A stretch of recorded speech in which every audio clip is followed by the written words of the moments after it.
ఓం శ్రీగురుభ్యో నమః. హరి ఓం.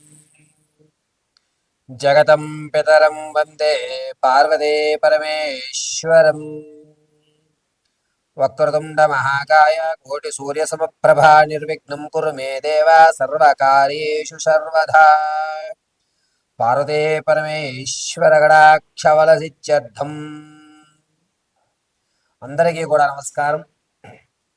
నూతన సంవత్సరమనే కాదు, ప్రతి సంవత్సరంలో కూడా గోచార రీత్యా కానీ, వ్యక్తికరమైనటువంటి జాతకంలో కానీ ఏ గ్రహాలు ఉన్నతమైన స్థాయిలో ఉన్నా, ఏ స్థితిగతులు మనకు మారుతున్నా, చాలా మంది అనేక మంది జ్యోతిష్యులకి చూపించి తమ జాతకంలో దోషాలు పరిష్కారాలు ఆలోచిస్తున్నా సరే ఎవ్వరికి అంతుపట్టకుండా తన ఆర్థిక స్థితి దిగజారుతుంది.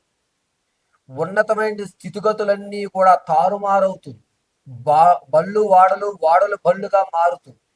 అరే, ఒకప్పుడు నేను రాజులా బతికేవాడిని, నా దగ్గర 10 మంది తినేవారు, అందరూ నన్ను మోసం చేస్తున్నారే, నేను 10 మందికి పెట్టే చెయ్యే తప్ప ఎక్కడా కూడా ఎవ్వరికి నేను అన్యాయం చేయలేదు, అటువంటి నాకే నా జాతకంలోనే ఎందుకు ఇన్ని విపత్తులు జరుగుతున్నాయి, ఈ రోజు నా ఆర్థిక పరిస్థితి ఇది ఇంత దిగజారడానికి కారణం ఏమిటి అని అనేక మంది జ్యోతిష్యుల్ని మీరు సంప్రదించిన, ఎన్ని యజ్ఞ యాగాది దేవాలయ క్షేత్రాలు దర్శనం చేసినా మీ స్థితిగతులు మారకపోవడానికి ప్రధాన కారణం అనేటువంటిది ఒకటి ఉంటుంది. ఆ ప్రధాన కారణమే నరఘోష. ఈ నరఘోష అనేటువంటిది ఏమిటి? జాతకం ఎంత అభివృద్ధిలో ఉన్నా సరే మన స్థితిలో ఎందుకు తప్పుడు అడుగులు వేస్తున్నాము అనేది ప్రధాన కారణం ఏమిటంటే ఈ ఘోషా పరిమాణమే. మన శాస్త్రాల్లో కూడా నరఘోషకి నాపరాలున్నా సరే బద్దలైపోతాయి అనేటువంటి సామెత ఉంటుంది. అసలు ఈ నరఘోష అంటే ఏమిటి? ఈ నరఘోష నుంచి మనం ఏ విధంగా తప్పించుకోవాలి? నరఘోష పోవడానికి చాలా మంది గుమ్మడికాయ కడుతుంటారు, నిమ్మకాయలు కడుతుంటారు, అదేవిధంగా పచ్చిమిరపకాయ నిమ్మకాయ ధారంగా చేసి కడుతుంటారు. అసలు ఏమి కడితే నరఘోష పోతుంది గురువుగారు? వాటి గురించి మనం పరిశీలన చేద్దాం.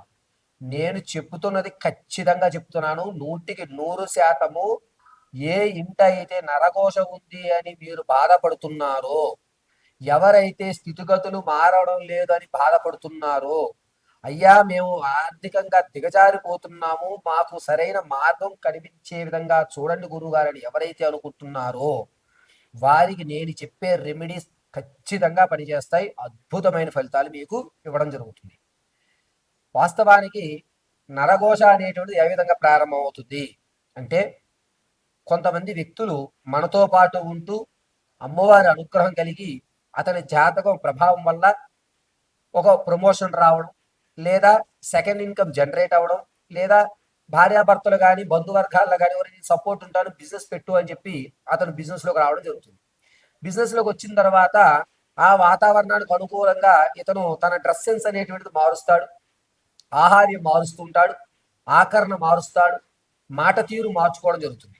దీంతో మనతో పాటు తిరిగిన వాడు నిన్నటి వరకు మనలా ఉండి ఇప్పుడు అతను ఉన్నతంగా మారిపోతున్నాడే అని ఈర్ష అనేటువంటి ముందు ప్రబలుతుంది. ఎందుకంటే మనం ఒక బిజినెస్ కానీ, ఒక వ్యాపారం కానీ, లేదంటే కనుక ఒక ఉద్యోగం కానీ ఏర్పడిన తర్వాత కొంత టైం ఆ పీరియడ్కి ఇవ్వాల్సి వస్తుంది.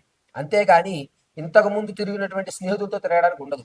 వీడు మనల్ని పట్టించుకోవడం మానేశాడు అని ఆ వాడి మీద వీడు గొప్పడైపోతాడు అనుకుంటున్నారా, వీడు నాకన్నా గొప్పడైపోదాం అనుకుంటున్నాడా అనేటువంటి ఈర్ష ప్రారంభమయ్యి పదే పదే పదే ఆడు బాగోకూడదు, ఆడు కూడా మనతోటే తిరగాలి, ఆడు ఎప్పుడు మనతోటే ఉండాలి, ఏంటాడు ఈరోజు బిజినెస్ పెడితే కుమ్ములు వచ్చేసాయా అనేటువంటి దాంతో ప్రారంభమైనదే నరఘోష. ఒక వ్యక్తిని నాశనాన్ని 10-15 సార్లు రోజుకి తలుచుకుంటూ తలుచుకుంటూ తలుచుకుంటూ ఉండడం వల్ల జరిగేటువంటి ప్రకరణ ఇది నరఘోషకి బీజం. సరే గురుగారు, మరి అలా అనుకుంటే మనం మెనక ఎదగాలి కదా, ఆ ఘోష నుంచి ఏ విధంగా తప్పించుకోవాలి అని అంటే, మొట్టమొదటగా మనం అభివృద్ధి చెందాలి అనుకుంటున్నప్పుడు దైవానుగ్రహానికి సంబంధించినటువంటి మంత్ర జపాన్ని కానీ, లేదా మీరు స్థితి మార్చుకోవాలనుకున్నప్పుడు ఇంట్లో ఆవు పిడకతో దాసిన చెక్క, ఇలాచి, మిరియాలు బాగా దంచి పచ్చకర్పూరము, తులసి పువ్వు వీటితో పొగ వేయాలి. ఈ పొగ వేయడం వల్ల మీ మీద ఈర్ష అనేటువంటిది ఎదుటి వ్యక్తికి రాదు. మీతో పోలే బాగుపడదా అనుకుంటున్నాడు, వాడు బాగుపడ్డాడు అనుకో నన్ను కూడా పార్ట్నర్ చేసుకుంటాడు, నాకు ఒక అవకాశం కల్పిస్తాడు, ఈ విధంగా మారే అవకాశం మన ఇంటి వాతావరణం మనకి కలగజేస్తుంది. ఇది మొట్టమొదటిగా జరిగేది. రెండు, ఎప్పుడైతే ఈర్ష అనేటువంటిది లేదో అప్పుడు మన గురించి మిగిలిన వాళ్ళందరూ కూడా పాజిటివ్గా ఆలోచించడం మొదలు పెడతారు. ఇక ఘోష వచ్చింది, గురుగారు మేము ఇంతకుముందు బాగా సంపాదించామండి, ఈ మధ్య వాళ్ళు డబ్బు మీదేంటి మీదేంటి ఇలా జరుగుతోంది అని చెప్పి ఏడుపు ఎక్కువైపోయిందండి అంటారు. అప్పుడు ఏం చేయాలి అంటే గుమ్మడికాయ కట్టకూడదు. గుమ్మడికాయ కట్టిన తర్వాత 6 నెలల్లోనో 3 నెలల్లోనో కులిపోతూ ఉంటాయి. అప్పుడు ఘోష మనకి నరఘోష ఎక్కువైంది అనేది మనం ఐడెంటిఫై చేయాలి. అదొక చిన్న సాంకేతం. మన ఇంట్లో నెగిటివ్ ఎనర్జీ ప్రారంభమైంది అనేది ఎలా తెలుసుకుంటాం? గుమ్మడికాయ అనేటువంటిది కుళ్ళిపోయినా వాటర్ కిందకి జారిపోయినా దానితో ఇది ఇంట్లో ఏదో జరుగుతోంది అని శ్రీకారం. దానికి రెమెడీ ఏమిటి అంటే పట్టిక తెచ్చుకోండి.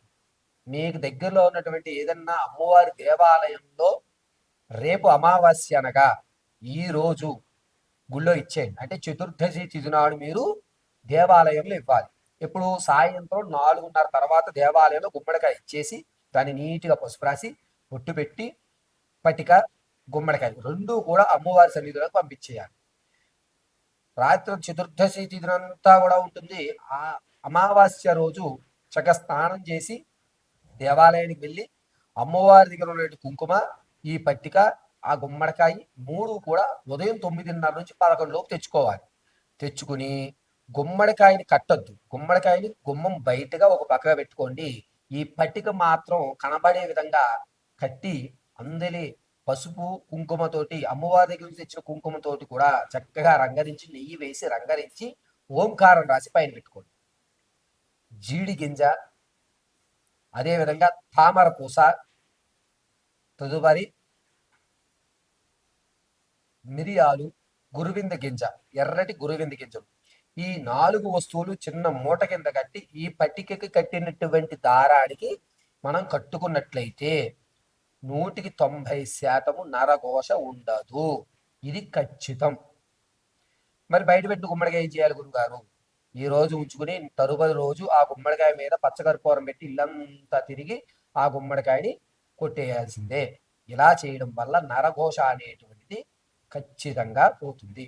జాతక పర్యంతం అంతా కూడా క్షేమదాయకంగా ఉన్న తర్వాత కూడా మేషం నుంచి మొదలు పెట్టుకుని మీనరాశి వరకు అనేక ఇబ్బందులు పడడానికి ప్రధాన కారణంగా నరఘోషను కూడా మనం చెప్తూ ఉంటాం.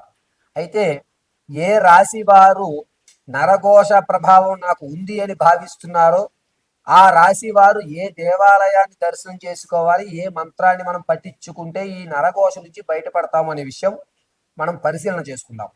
అనేక మంది కుంభరాశి జాతకులు, గురువుగారు మా జాతకాలు మాకు తెలియడం లేదు, కానీ మేము ఏ పని అనుకున్నా కూడా పూర్తి అయ్యేటువంటి మార్గంగా లేదు గురుగారు, ఏదన్నా చిన్న రెమెడీలు చెప్పి మా ఆర్థిక స్థితిని మారే విధంగా ఏమైనా ఉన్నాయా అని అడుగుతున్నారు.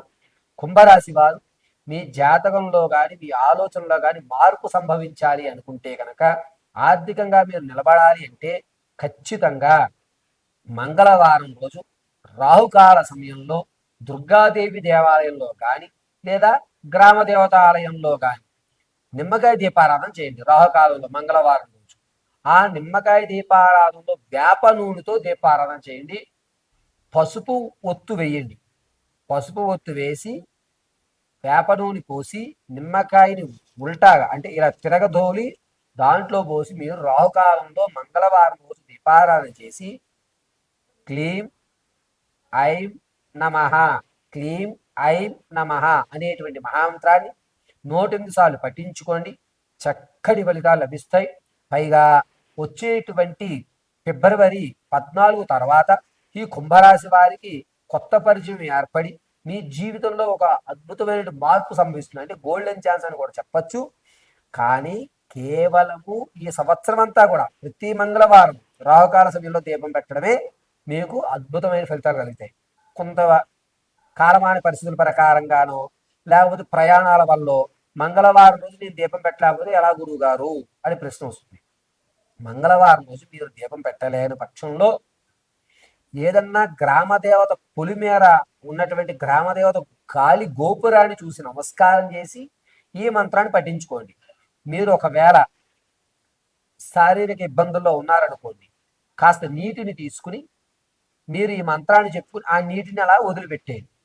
శారీరక ఇబ్బందులు ఉన్నా, లేకపోతే ఆడవారు కొంచెం ఇబ్బందులు పడుతున్నా, ఈ కొంతమంది ఎవరైనా కాలం చేసి ఉన్నా, అటువంటి వారు చేయలేకపోతే పరిస్థితి ఏంటంటే కాస్త నీళ్లు ఇలా దోసులతో తీసుకుని నేను చెప్పిన మహామంత్రాన్ని కనీసంలో కనీసం 21 సార్లు చెప్పుకొని పరమేశ్వరి రక్షమాం అని అలా విడిచిపెట్టండి. చక్కగా అమ్మవారి అనుగ్రహం కలుగుతుంది. ఆర్థిక స్థితి కూడా మారేటువంటి అవకాశం లభిస్తుంది. నరఘోష ఖచ్చితంగా పోతుంది. కనీసం 5 మంగళవారాలు దీపారాధన చేయగలిగితే ఖచ్చితంగా మీకు స్థితి మారుతుంది. నరఘోష అనేటువంటి పోతుంది. చెడు స్నేహితులు అంటే మిమ్మల్ని ఎవరైతే ఇబ్బంది పెట్టాలనుకుంటారో ఈ 5 మంగళవారాలు మీరు దీపారాధన చేయడం వల్ల వారంతట వారే ఏదో చిన్న గొడవయ్యి వదిలేస్తారు. వదులుకున్న ప్రతిబంధము కూడా రానున్న రోజుల్లో అద్భుత ఫలితాలను కలగజేసేదే. ఈ రాశివారు ప్రతిరోజు కూడా ఏం చేస్తారంటే కాస్త పచ్చకర్పూరం, కుంకుమ రెండు కలిపి దాన్ని ఇలా రౌండ్గా వృత్తాకారంగా బొట్టు పెట్టుకోండి. మీకు చక్క ఫలితాలు వస్తాయి. ఏ రాశి వారికి అమ్మవారి ఆరాధన మించినటువంటి ఆరాధన ఇంకొకటి లేదు.